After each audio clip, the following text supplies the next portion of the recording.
제가 설교 가운데 뭐 그렇게 유명한 사람들의 말을 인용하거나 하지 않는데 오늘은 인용을 좀 해보겠습니다. 쇼펜하우어의 인생론에 이런 말이 나온답니다. 인생이란 휴전 없는 끝없는 전쟁이다. 그렇지 않습니까? 저는 이 말에 어떤 의미가 담겼는지 확실하게 알지 못하지만은 읽는 순간에 절로 고개가 끄덕여지게 되었습니다. 또한 우리는 생존 경쟁이라는 말을 듣고 삽니다. 이 말의 정확한 의미는 계속 존재하기 위한 투쟁이다, 이렇게 풀어줍니다. 근데 이 생존 경쟁이라는 말은 진화론자인 다윈이 가장 먼저 말했다라고 전해집니다. 그것은 바로 생존 경쟁이라고 하는 것은 주어진 환경과 조건과 여러 가지 그 개체들이 있는데 그 중에서 도태되지 않고 살아남아 존재하는 것, 그것이 바로 생존 경쟁이라고 그렇게 의미한다라고 합니다. 이것은 비단 우리가 살고 있는 인생이나 아니면 자연세계 뿐만 아니라 성경도 어떻게 보면 처음부터 끝까지 전쟁 이야기라고 할 수가 있겠습니다.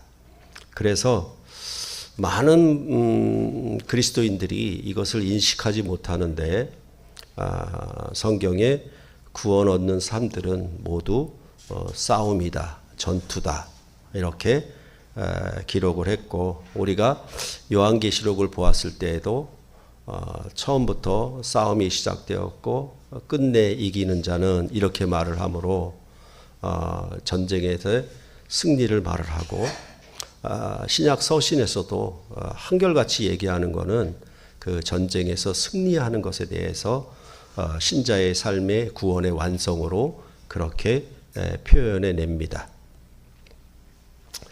그래서 이 성경에 대해서 이 전쟁에 대해서 말을 할 때 크게 두 가지로, 그러니까 구약의 전쟁, 신약의 전쟁, 이렇게 나누어 볼 수가 있습니다. 그것을 가리켜서 에베소서 6장 12절에는 우리의 씨름은 혈과 육을 상대하는 것이 아니요 통치자들과 권세들과 이 어둠의 세상 주관자들과 하늘에 있는 영을, 악의 영을 상대함이라, 이렇게 말하고 있습니다. 씨름이라고 하니까 우리가 삿바 잡고 하는 씨름이 아니고 이건 전쟁입니다. 그리고 상대가 누구냐? 그것은 혈과 육을 상대하는 싸움이 있고 하늘에 있는 악한 영들에 대한 싸움이 있다, 이렇게 나누어 놓았던 것입니다. 이 말씀 속에 바로 뭐가 나타나냐면 구약의 싸움은 혈과 육을 상대하는 것이지만 신약의 싸움은 하늘에 있는 악한 영을 대한 싸움이다, 이렇게 구분해 주고 있는 것입니다. 신명기 오늘 설교 본문을 비롯해서 신명기 20장 전체는 이스라엘 백성이 살아가는 일반적인 삶을 얘기하는 가운데 오늘 설교 제목에 있는 것처럼 네가 나가서 적군과 싸우려 할 때에 라고 하는 전쟁에 대해서 말을 하고 있습니다. 그러니까 이스라엘 백성이 애굽에서 나와서 하나님을 경외하는 경건한 예배적 삶을 살아가고 그 예배 플러스 3 할 때 그 삶에 대해서 얘기할 때 무엇이 포함되냐면 전쟁이 포함되어 있는 겁니다. 그러니까 이런 부분들에 대하여 앞서 말씀드린 것처럼 그리스도인들이 많이 알고 있지를 못해요. 그러니까 예수를 믿어서 구원 얻으면 그저 마음이 편안해지고 모든 상황과 조건이 좋아지고 편안하고 안정적인 것으로만 생각을 합니다. 성경은 그렇게 말하지 않아요. 뭐냐 하면 애굽에서 나올 때부터 이스라엘 백성은 여호와의 군대로 나왔다, 이렇게 표현하고 있기 때문에 그렇습니다. 그런데 이 전쟁이라고 하는 것은 결국은 살인을 동반하게 되죠. 그렇죠? 살인을 동반하고 있기 때문에 이 전쟁을 말하는 신명기 20장은 신명기 19장부터 21장까지 전체적인 주제가 살인이라고 하는 주제를 갖고 얘기를 하고 있었죠. 뭐 도피성의 문제나 이런 문제들은 전부 살인에 관한 얘기 가운데 있는데 그 가운데 전쟁 본문이 있다라는 겁니다. 그리고 이 신명기 본문은 이스라엘 백성이 일반적으로 하나님의 백성으로 살아가는 삶에 대해서 어떻게 살 것이냐라고 말할 때 이 전쟁에 대해서 말하고 있는 점을 여러분들이 먼저 주목하시면은 좋겠습니다. 그래서 제가 마가복음과 출애굽기를 강론하면서 여러분께 계속 말씀드렸던 것은 하나님의 백성으로 구원을 얻은 삶은 하나님의 나라의 군대로 사는 것이다 라고 말씀을 드렸습니다. 그래서 앞서 말씀드린 것처럼 출애굽기도 이스라엘 백성이 6월절에 애굽에서 나올 때 그냥 120만이나 되는 많은 사람이 나왔다 그러지 않고 그것보다는 60만의 장정이 나왔다라고 하는 것은 이 60만이라고 하는 숫자는 민수기에 나오는 이스라엘의 군대를 징집할 때의 숫자와 거의 같습니다. 그러니까 아마도 군인을 중심으로 해서 이스라엘 백성의 수를 얘기를 하고 있는 것입니다. 그래서 우리가 신명기 앞에서도 보았지만은 가데스 바네아에서 가나안 땅 정복을 거절했을 때 출애굽한 1세대의 군인들이 다 38년 동안에 죽었다 이렇게 말을 하고 있는 것입니다. 그들이 싸움을 안 싸웠다는 얘기죠. 그렇죠?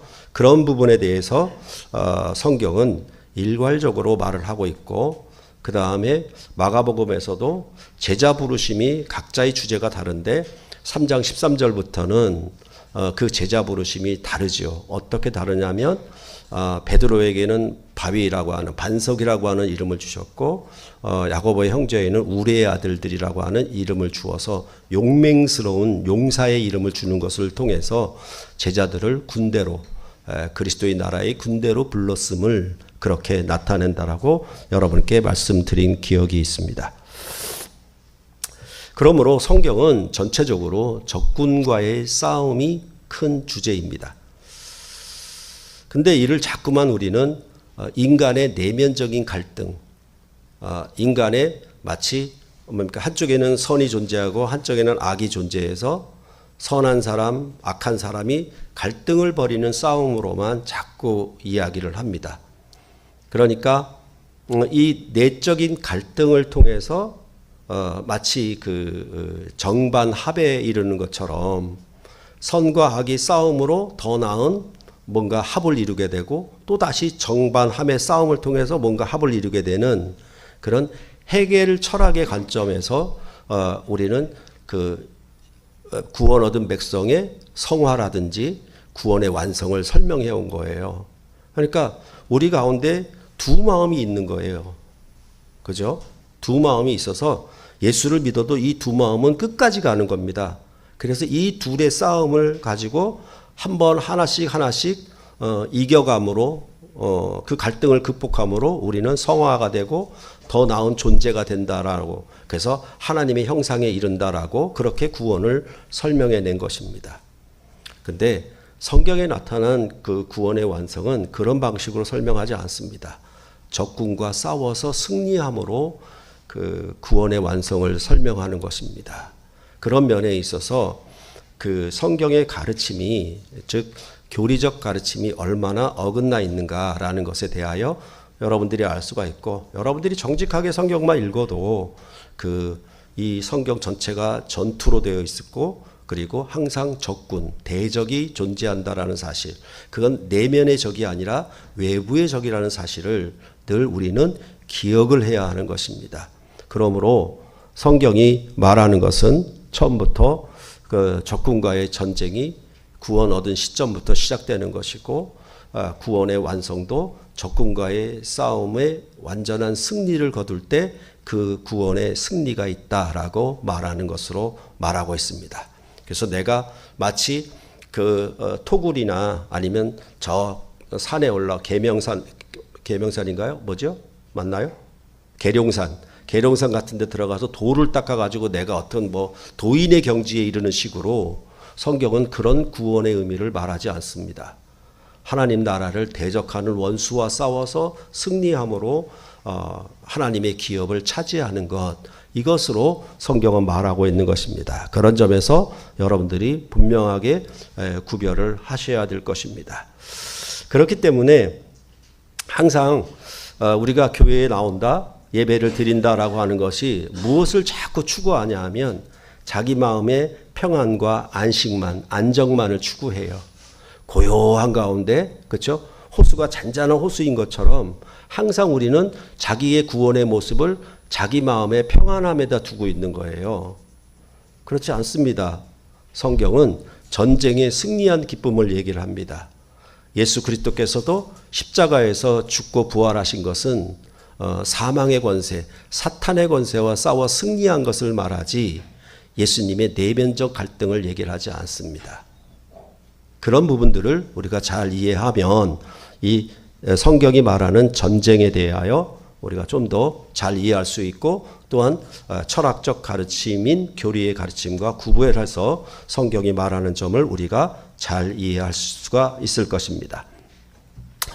이 전쟁에 관하여 말에는 신명기 20장은 사실은 3개의 부분으로 나눌 수가 있고 아니면 뭐 2개의 부분으로 나눌 수 있습니다. 그런데 그 나누는 기준은 이 10장 1절에 보면은 내가 나가서 적군과 싸우려 할 때에 라고 말을 하고 있고, 그것을 이제 오늘 설교 본문인 1절부터 9절까지 말을 합니다. 그런 다음에 두 번째로 나누는 것은 10절에 보시면은 10절에 내가 어떤 성읍으로 나아가서 치려할 때에는 그 성읍에 먼저 화평을 선언해라 라고 그렇게 얘기하는 것으로 나누어질 수 있겠고, 또 18절에 19절에 보면은 너희가 어떤 성읍을 오랫동안 애워싸고 그 성읍을 쳐서 점령하려 할 때에도 라고 말을 하고 있습니다.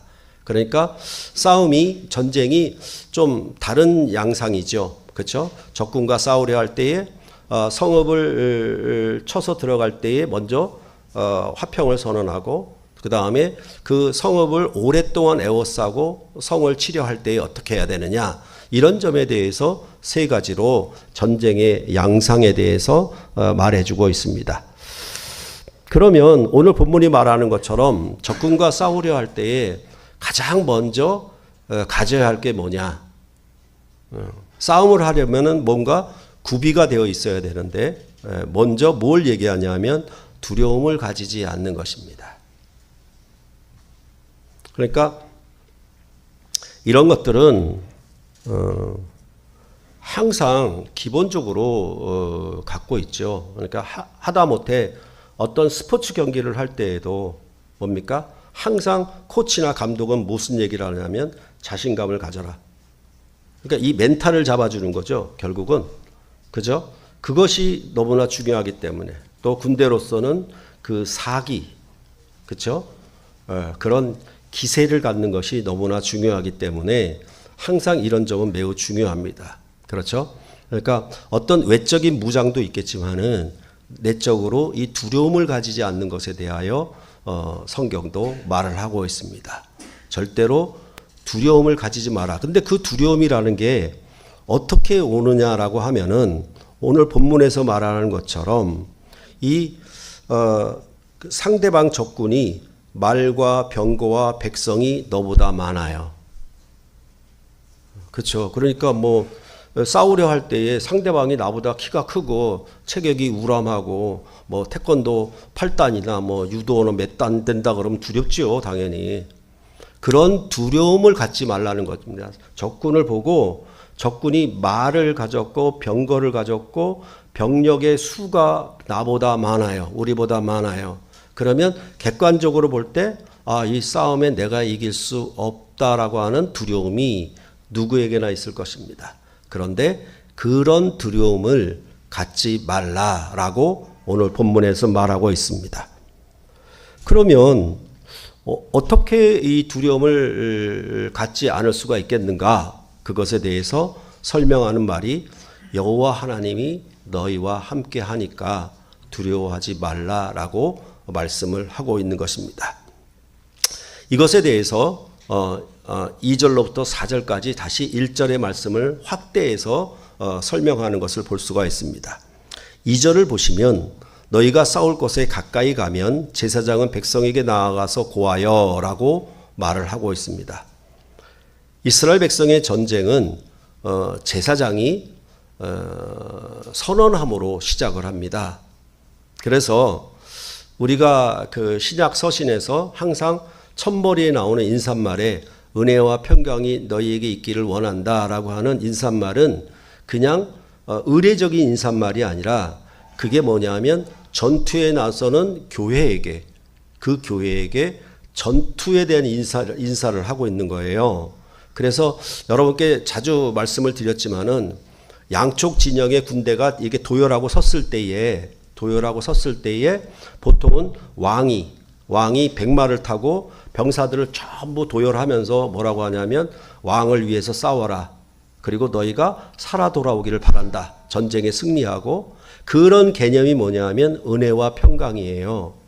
그러니까 이 은혜와 평강이 나오는 본문은 민수기 본문이고, 민수기 전체는 하나님 나라의 군대를 말하는 것이기 때문에 거기서 아론의 아들들과 제사장들이 이제 은혜와 평강을 그들에게 축복하고 있는 것입니다. 마치 왕이 자기 군대를 사열하면서 이 전쟁이 시작될 터인데 너희가 힘써 싸워서 이 왕과 나라를 위해서 힘써 싸워서 승리하고 돌아와라. 그렇게 말하는 것과 똑같은 의미가 되는 것입니다. 그렇기 때문에 이 민수기에 나타난 은혜와 평강도 사실은 서신서에 나타나는 은혜와 평강도 같은 개념이에요. 아까 말씀드린 것처럼 싸움의 상대가 달라졌을 뿐, 그렇게 우리는 말하는 것으로 이해하면 되겠습니다. 그러면 제사장이 말하는 내용은 뭐냐 하면 3절부터 4절에 나오죠. 앞서 말씀드린 것처럼 1절을 확대하여 부연 설명하는 것처럼 되어 있는데 3절에 보면 이스라엘아 들으라, 너희가 오늘 너희의 대적과 싸우려고 나와왔으니 마음에 겁내지 말며 두려워하지 말며 떨지 말며 그들로 말미암아 놀라지 말라. 그렇죠? 그러니까 여기는 두려워하지 말라는 말에 대하여 4번의 비슷한 말로 매우 강조를 하고 있는 것입니다. 전쟁, 적군과 싸우려 할 때 가장 패배 요소가 뭐냐 하면 두려움입니다. 두려움이죠. 그죠? 그런 점에 대해서 이제 다시 1절에서 보았던 것처럼 그럼 이렇게 두려워하지 말라고 강조하는 것에 대하여 4절에 설명을 하는데 너희 하나님 여호와는 너희와 함께 행하시며 너희를 위하여 너희 적군과 싸우시고 구원하실 것이라. 그러므로 이스라엘의 전쟁은 여호와 하나님이 함께하는 전쟁이고 여호와 하나님이 그들 앞에서 선봉장으로 나서서 이스라엘 백성의 군대 장관으로 나서서 그들의 싸움에 함께하겠다. 그러므로 너희는 두려워하지 말라. 이렇게 말을 하고 있는 것입니다. 그래서 이스라엘 백성을 애굽에서 인도하신 하나님을 출애굽기에서 묘사할 때도 하나님을 가리켜 워리어, 곧 용사라고 설명을 합니다. 그러니까 하나님이 뭐 전지전능하다, 뭐 절대적인 신이다 이런 얘기를 하고 있는 게 아니라 애굽의 군대를 홍해 바다에서 장사 지냈을 때 그런 구원의 하나님을 노래할 때에 하나님의 위엄과 권세를 노래하는데 그게 전부 뭐냐 하면 여호와 하나님은 큰 용사예요. 하나님이 애굽의 군대를 바다에 빠져 몰살시켰으니까 그렇게 설명하고 있는 것입니다. 그래서 이스라엘 백성을 애굽에서 나오게 할 때에도 그 처음의 전투의 시작은 모세와 아론이 바로의 궁전에 들어가서 애굽의 마술사들과 함께 싸웠는데 개막전을 벌였는데 그것은 지팡이를 뱀으로 만드는 것이었죠. 그것에서 그 아론의 지팡이가 마술사들의 지팡이를 삼킴으로 이겼다. 개막전을 승리한 것이죠. 그런 다음에 이어지는 전쟁은 뭐냐 하면 10개의 재앙으로 하나님이 애굽 땅을 융단 폭격하는 것이죠. 폭격하는 것이었고 마지막 6월절에 애굽은 항복하고 이스라엘 백성을 내보내게 주게 되는 것입니다. 그런 전쟁 양상은 제가 여러분께 설명을 했을 때 그 태평양 전쟁이나 노르망디 상륙작전을 통해서 마지막에 어떻게 항복하게 되는가에 대한 설명을 여러분께 드린 기억이 있습니다. 그런 다음에 이제 그래도 끝까지 쫓아오는 애굽의 군대들을 홍해 바다에 장사 지내므로 여호와 하나님은 용사로서 자기 백성을 지키고 보호하는 왕으로서의 자기 위엄을 나타내었던 것입니다.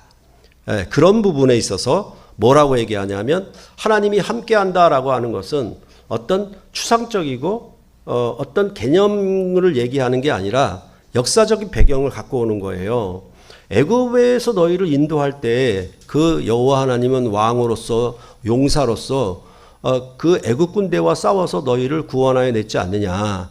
이 하나님이 너희와 함께하니 두려워하지 말라. 이렇게 이야기를 하고 있는 것입니다. 그렇기 때문에 전쟁의 승패 여부는 무기나 병력의 수에 있지 않다. 여호와 하나님과 함께하는 것에 있으니 두려워하지 말라라고 말을 하고 있는 것입니다. 그 말은 뭐냐 하면 항상 전쟁에서 싸움에 이기려면 그 의지하는 것이 무기나 그렇죠? 그 다음에 군사의 수가 얼마 있냐 이것으로 싸움의 승패가 결정된다고 우리는 알고 있고 그것에 의지하게 되어 있는데 이제 이스라엘 백성의 싸움은 뭐냐? 여호와를 의지하는 싸움이다. 여호와를 의지하느냐 하지 않느냐 이런 싸움이라고 말하지 지금 객관적인 데이터를 보고 그래서 그 적군이 말과 병거가 많고 병력의 수가 많은 것 때문에 두려워하지 말고 너희는 여호와 하나님이 용사로서 함께 하신 역사적 사실을 가져다가 이 여호와 하나님이 너희와 함께 하니까 두려워하지 말라. 이렇게 말씀을 하고 있는 것입니다. 그러니까 상대적으로 얘기하면 무슨 얘기냐면 두려움을 가지는 것은 전쟁에 질 수밖에 없는 패배 요소 가운데 아주 중대한 요소인데 상대적으로 얘기한다면 여호와 하나님을 의지하는 것은 두려움을 사라지게 하는 것이죠. 그렇죠? 그런 의미로 이제 오늘 본문에서 말하고 있는 것입니다. 그런데 보통 전쟁이 일어나게 되면 모든 국민이 어쩌보면 그 군인들뿐만 아니라 우리나라도 예비군이 있는 것처럼 모든 국민이 나서서 싸워야 되지 않겠습니까? 그러니까 전쟁이 터지게 되면 국민 총동원령이 내리는 것이고 그렇죠? 그렇게 되어 있는 것입니다. 그래서 현재 일어나고 있는 러시아와 우크라이나의 전쟁에서도 사실은 이 군사들의 수가 매우 중요합니다. 그렇죠? 그러니까 아무리 뭐 이제 러시아와 우크라이나의 전쟁이 이제 드론 전쟁이라고 하는 새로운 현대적 전쟁의 모습으로 새롭게 나타났잖아요. 그런데 사실은 뭐냐면 그런 무기가 있다 하더라도 뭐 포가 어떻고 전투기가 어떻고 전함이 군함이 어떻고 하는 그런 모든 무기의 월등함을 얘기할 때에도 더 중요한 것은 뭐냐면 군인의 수입니다. 그 무기들을 운용할 만한 그런 군사들의 수가 있어야 되는 것이거든요. 그러니까 여러분들이 보도를 통해서 아시는 것처럼 러시아는 북한의 병사들을 용병으로 데려다 쓴 것이고 우크라이나도 용병들을 데려다 쓰는데 우크라이나는 여군들도 적극적으로 지금 전투에 참여하고 있습니다. 그래서 이 전쟁이 일주일이나 2주일 만에 끝날 것이라고 여겼는데 벌써 한 2년 넘었지요. 그렇게 지금 계속 싸우고 있는 것입니다. 그러니까 이런 전쟁의 모습들을 보면 오늘 본문을 우리가 좀 더 잘 이해할 수 있습니다. 앞서 말씀드린 것처럼 이렇게 수가 많아야 되는 것이거든요. 사실은. 그런데 5절로부터 8절에 말하는 것은 이것과 조금 비껴나 있습니다. 달라요. 5절로부터 8절을 보시면은 뭐라고 얘기하냐면 5절로부터 7절에는 책임자들은 백성에게 말하여 이르기를 이라고 하면서 시작을 합니다. 그리고 8절에서 책임자들은 백성에게 말하여 이르기를 라고 하면서 똑같이 반복되는 말을 하고 있죠.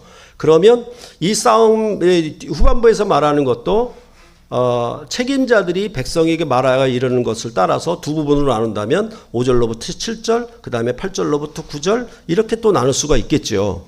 그런데 오늘 본문에서 계속 특히 5절로부터 8절에서 계속 반복되는 얘기가 뭐냐 하면 그는 집으로 돌아갈지니라 라고 말을 하고 있는 것입니다. 그러니까 집으로 돌아간다는 얘기는 병력의 수가 감소가 된다는 거 아닙니까? 그렇죠? 그러니까 뭐 우리 청년들도 아시겠지만 우리나라도 장정들이 영장을 받고 징집을 당해서 훈련소에 입소하게 되면 먼저 군대 갈 것인가 말 것인가에 대하여 먼저 신체 검사를 미리 받았죠. 그리고 영장이 나오는 건데 군대에 훈련소에 입소하게 되면 다시 신체 검사를 받습니다. 거기에 신체 검사 플러스 적성 검사를 받습니다. 그렇게 해서 거기서 떨어진 사람들은 다시 고향으로 돌아가라고 합니다. 집으로 돌아가라고 합니다. 마치 그것처럼 되어 있어요. 그러니까 오늘 본문이 그죠? 그래서 그 훈련소에서 검사를 통해서 군 복무에 부적절하다고 생각되면 판정이 나면 그 병사는 다시 집으로 돌아가게 되어 있습니다. 그런데 현재 우리나라에서 훈련소에서 귀가 조치를 하는 그런 병사들이 어떤 기준이 있을 거 아닙니까? 검사된 기준. 근데 그것과 신명기가 말하는 것은 너무나 달라요. 너무나 달라요. 아주 요상하거든요. 어떻게 보면은. 그래서 5절에 보면 새 집을 건축하고 낙성식을 행하지 못한 자가 있느냐? 그는 집으로 돌아갈지니.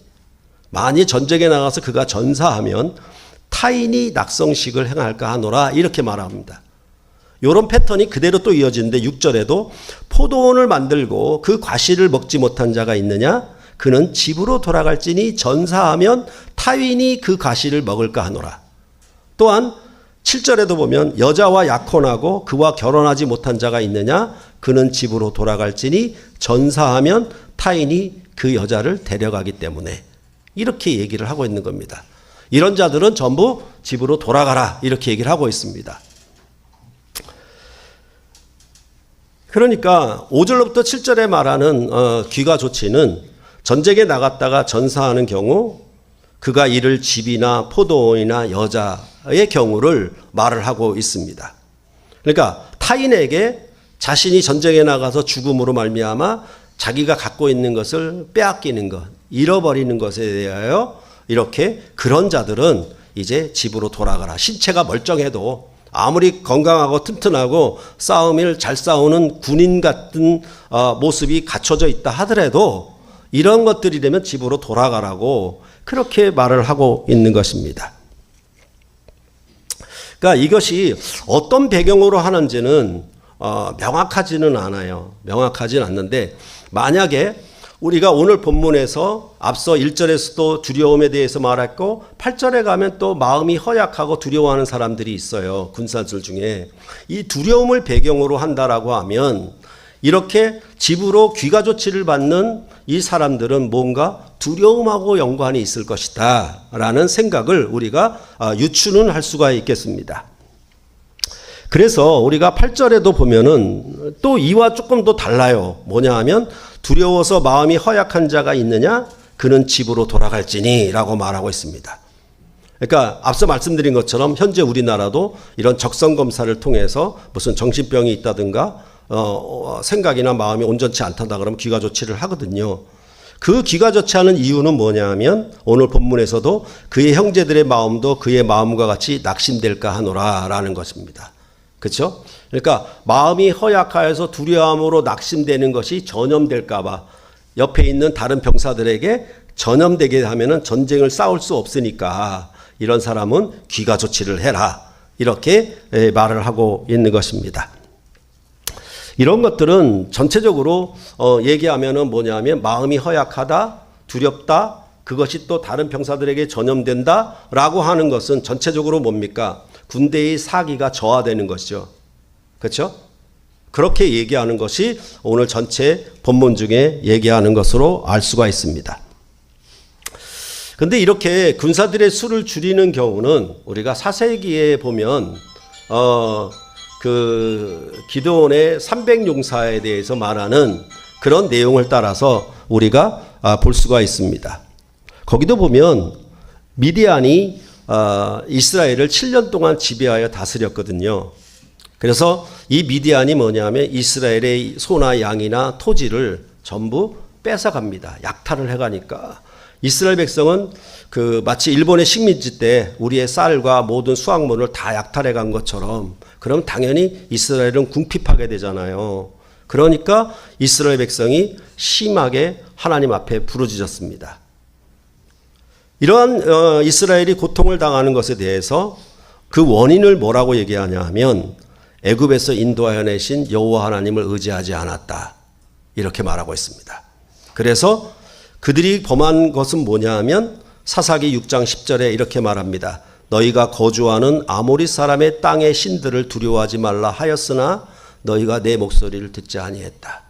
다시 말해서 너희는 아모리 족속의 이방의 신들을 두려워하였을지언정 여호와 하나님을 의뢰하지 않았다라고 말을 하고 있는 것입니다. 그런데 보통 우리가 기드온이 아주 용맹한 용사인 것처럼 생각을 하는데요. 그렇지 않습니다. 우리말로 하자면 쫄보라고 하면 딱 맞는 말인 것 같아요.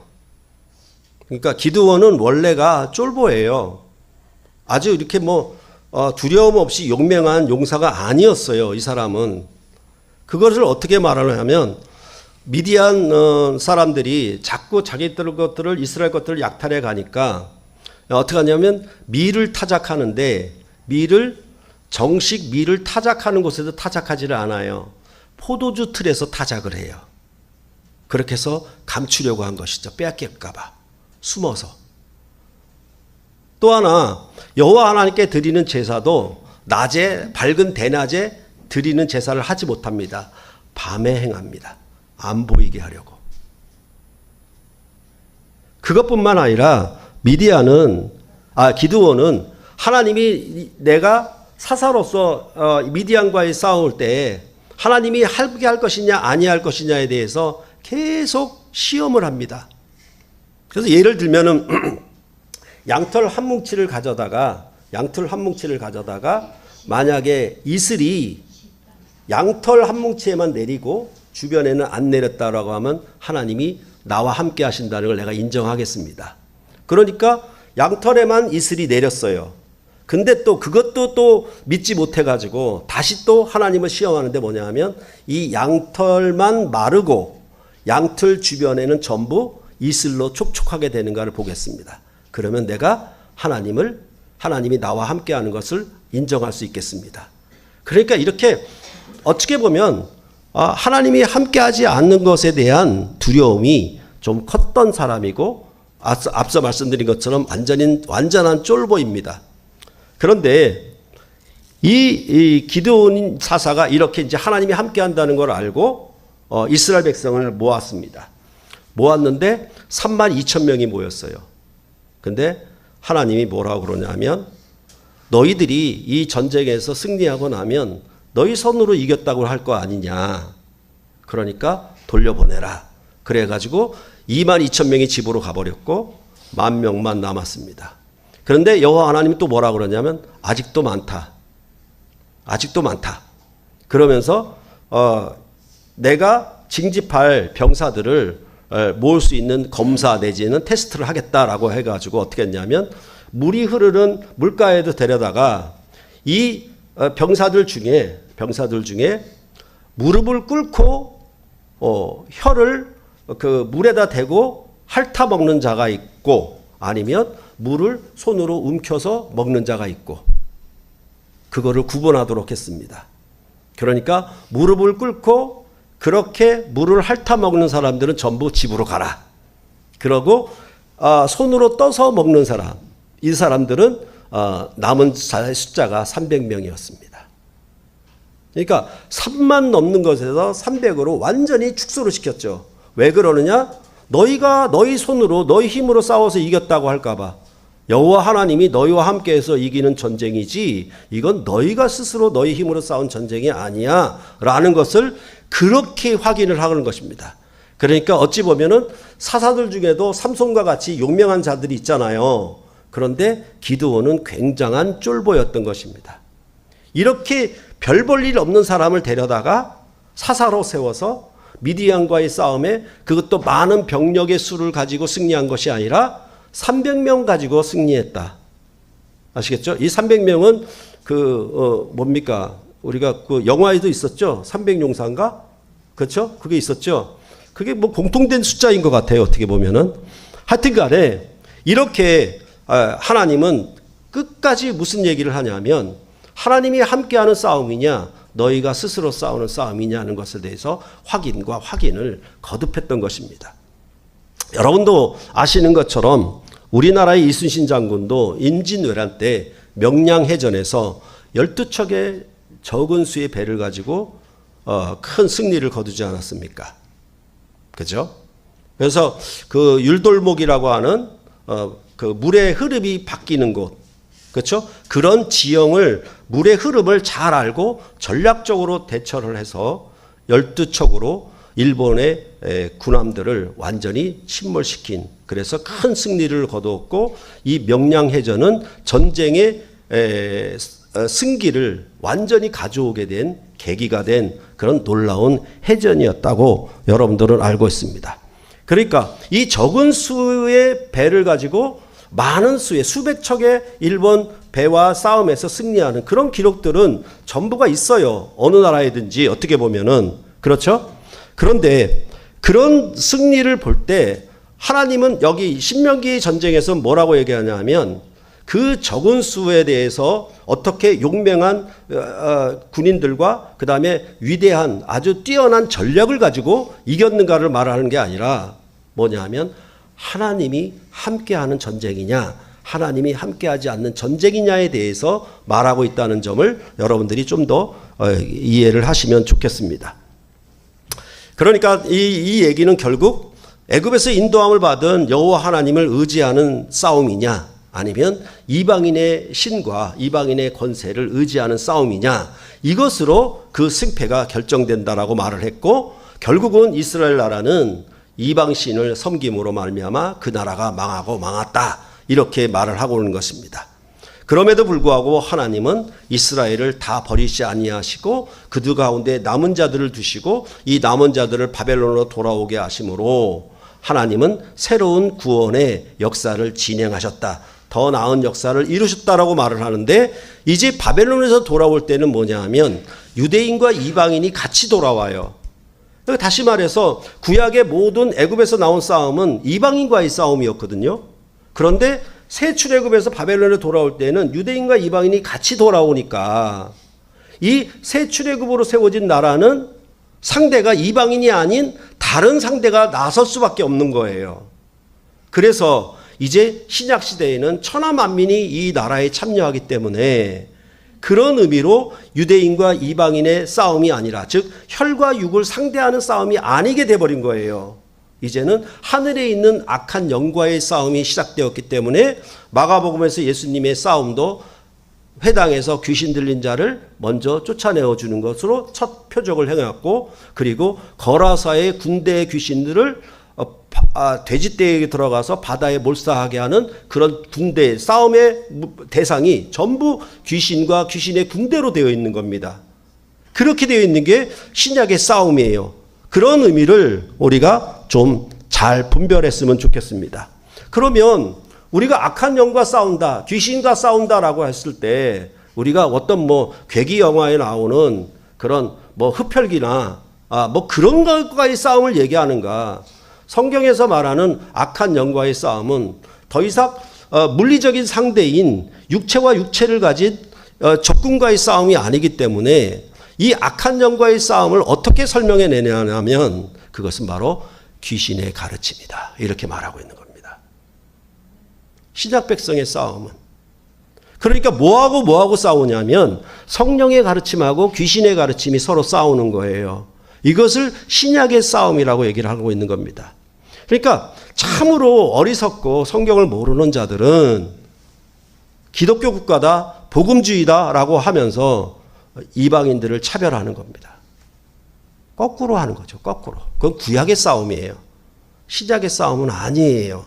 그런데 기독교 국가라고 그러고 나는 예수 잘 믿는다고 그러고 복음주의자라고 외치고 다닙니다. 우리나라에도 그렇고 미국에도 그렇고. 그랬을 때에 그러면 이런 악한 영과의 싸움은 귀신의 가르침과의 대적하는 것인데 우리는 어떻게 싸워야 되느냐, 그 전쟁에 대하여 그것을 디모데전서가 잘 말을 하는데, 첫 번째로 믿음과 착한 양심을 가져라 라고 말을 하고 있습니다. 근데 믿음과 착한 양심이 도대체 어떤 색깔인지 어떤 분량인지 잘 모르잖아요.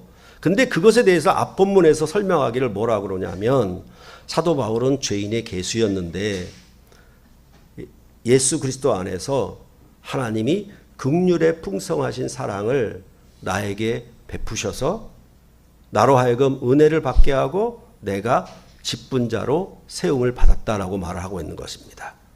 그러니까 나는 죄인 중에서도 완전히 죄인의 우두머리였는데, 완전히 악랄한 원수였는데도 불구하고 하나님이 이 사도를 부르실 때에는 긍휼의 풍성한 사랑으로 은혜를 입히셔서 그로 하여금 사도직에 세웠지 않냐. 바로 사도로 내가 이런 악한 영, 바르지 않는 교훈과의 싸움을 싸울 때 기본적으로 자기 마음에 장착하는 게 뭐냐 하면 믿음과 착한 양심인데, 그 양심은 뭐냐 하면 나 같은 죄인 중에 계수를 하나님이 이렇게 긍휼의 풍성하신 사랑으로 나를 이 사도직에 세우셨구나. 그것이 기본 마인드입니다. 그러니까 이게 뭐냐 하면 긍휼의 풍성하신 사랑이니까 모든 걸 다 들어주고 모든 걸 다 맞게 해주는 그런 의미가 아니라, 긍휼의 풍성하신 사랑이 자기 마음에 온다라고 하는 얘기는 어떤 의미가 오냐면, 사랑은 두려움과 상극입니다. 안 맞아요. 사랑은 두려움을 내어쫓게 되어 있는 거예요. 그렇죠? 그래서 제가 단톡방에도 올렸나요? 네. 자기 누나가 형이 싸우는데 질 것 같으니까 3살 배기가 4살 배기가 뛰쳐나가잖아요. 그 상대가 분명히 나보다 체급이 다르잖아. 근데 내가 형을 사랑하니까 안 보이는 거예요. 그 상대방이, 형과 싸우는 상대방이 나보다 체격도 크고 나이도 많고 그런데 그냥 달려가서 어퍼컷 날리는 겁니다. 그게 뭐냐 하면 사랑은 두려움을 내어쫓기 때문에 그렇습니다. 그 부분을 먼저 사도가 얘기를 하고 있는 것입니다. 그런 다음에 두 번째로는 뭐냐 하면 기도를 무기로 삼는 것이라고 말씀을 드렸습니다. 신약의 교회가 믿음의 선한 싸움을 싸우는데 장착해야 될 것이 뭐냐 하면 기도라고 하는 무기입니다. 기도라고 하는 것은 한마디로 뭡니까? 하나님을 의지하는 겁니다. 그래서 출애굽기에 나오는 것처럼 아말렉과의 전투에서 이스라엘 백성의 승리는 저 산 아래 전장에 나가 있는 여호수아를 군대로 장관으로 한 이스라엘 백성의 병력의 수나 말이나 병거의 수로 싸우는 게 아니라 산 위에 올라있던 모세의 손이 내려오느냐 안 내려오느냐의 싸움에 승패가 달렸다. 그 말은 뭡니까? 여호와 하나님을 의지하는 그 싸움이 바로 기도라고, 그 무기가 기도라고 말씀을 하고 있는 것입니다. 그게 두 번째로 신약 백성이 갖춰야 될 그런 군인으로서의 그 무기라고 말씀을 하고 있는 것입니다. 또한 세 번째로는 교회의 감독과 집사를 잘 선출하는 것입니다. 이들이 누굽니까? 바로 교회의 지휘관이기 때문에 그렇습니다. 병사 개인이 아무리 잘해도 소용이 없습니다. 국민 하나하나가 아무리 잘해도 소용없습니다. 대통령이 잘못하면, 그리고 지휘관이 잘못하면 병사들은 모두 다 죽습니다. 전쟁에 패하고 맙니다. 그렇기 때문에 이 지휘관에 대해서 교회는 감독과 집사를 잘 신중하게 선출하라고 디모데전서는 말을 하고 있는 것입니다.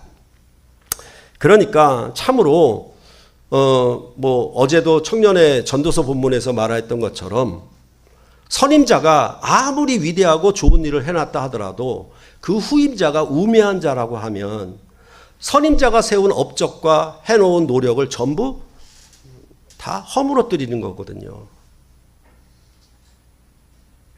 그러니까 엊그제도 좀 안타까운 소식은 뭐냐 하면 교회가 후임자를 잘못 세워가지고 교회가 완전히 무너져 버리는 그런 안타까운 일을 들었습니다. 참 그런 점에 있어서 이 지휘관의 문제 너무나 중요한 것입니다. 바로 이러한 세 가지를 구비한 교회가 이제 신약의 싸움에 전쟁에서 승리할 수 있고, 그것은 애굽에서 인도한 이스라엘 백성은 망했지만 이 죄와 사망의 권세에서 건지신 예수 그리스도를 왕으로 한 그 백성의 군대는 전혀 망하지 않는다. 그것을 뭐라고 얘기하냐면 음부의 권세가 이기지 못한다. 이런 방식으로 복음서는 설명해내고 있는 것입니다. 그렇기 때문에 성령이 임한 교회는 핍박과 박해와 고난 속에서도 그들은 두려움이 없었습니다. 사도행전에 성령이 임한 공동체들은 그런 모습이었습니다. 그리고 그들은 죽음도 두려워하지 않았습니다. 이는 모두 부활하신 주님의 권세가 그들과 함께함을 알고 있었기 때문에 그렇습니다.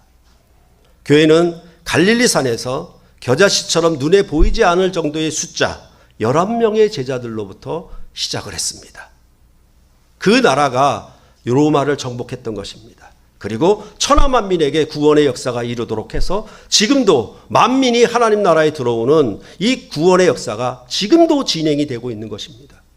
얼마나 많은 수로 말씀이 흥왕하고 믿는 구원자들의 수가 더해졌습니까? 그렇게 성경은 늘 말을 하고 있는 것입니다. 그리고 이러한 제자들은 언제 어디를 가나 대적과의 싸움에 물러서지를 않았습니다. 그리고 항상 선교지에서도 기도처를 찾았습니다. 근데 그들이 소동과 핍박을 당하면 당할수록 그들이 기도하면서 원했던 기도 제목이 뭐냐 하면 성령의 충만입니다.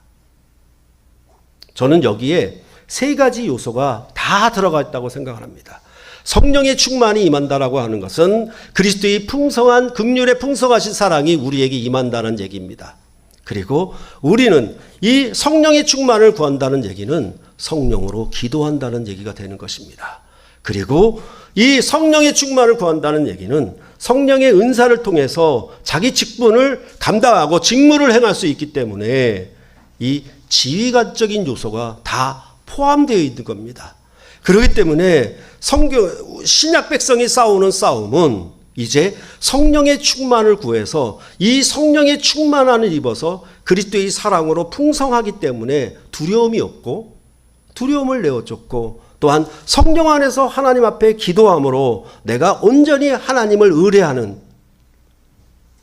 그래서 예수님이 십자가에 달리기 전에 나의 원대로 하지 마옵시고 아버지의 원대로 하시라고 그렇게 기도하였던 것처럼 그러한 역사적 순종의 삶들을 자기 안에서 갖추게 되는 것입니다. 아울러 성령으로 일한다라고 하는 것은 모든 일에서 어떤 의미로 집을 세워가는 것이니까 싸워가면서 전쟁의 성읍을 세워가는 것이기 때문에 이런 점들은 너무나 중요한 것입니다. 그런 점으로 보아서 우리는 이 성령의 충만을 통해서 결국은 새하늘과 새 땅을 유업으로 받을 수 있다라고 성경은 그 구원의 완성을 말하고 있는 것입니다. 그러므로 성령은 뭐냐? 결국은 싸우는 영이라고도 말할 수가 있는 것입니다. 그렇기 때문에 인생이 휴전이 없는 전쟁인 것처럼 신자의 삶도 어찌 보면 휴전이 없는 전쟁의 싸움입니다. 이 전쟁이 끝날 때 여러분들은 새하늘과 새 땅을 상속할 수가 있을 것이고 전쟁에 승리하는 자만이 그 유업을 상속받을 수 있을 것이라고 성경은 그런 구원관을 가지고 있는 것입니다.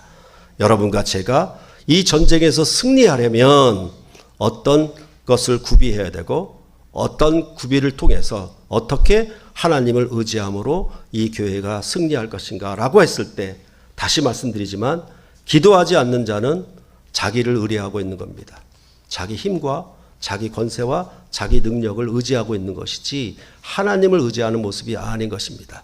그러니까 아무리 말씀에 뛰어난다 하더라도 지혜가 지식이 풍성하다 하더라도 기도가 없으면은 이것은 자기가 아는 성경 지식으로 자기를 무장한 것이고 그것은 결국 자기 지식과 성경 지식을 의지한 것이지 기도가 없으면 그것은 결국 패할 수밖에 없는 것입니다.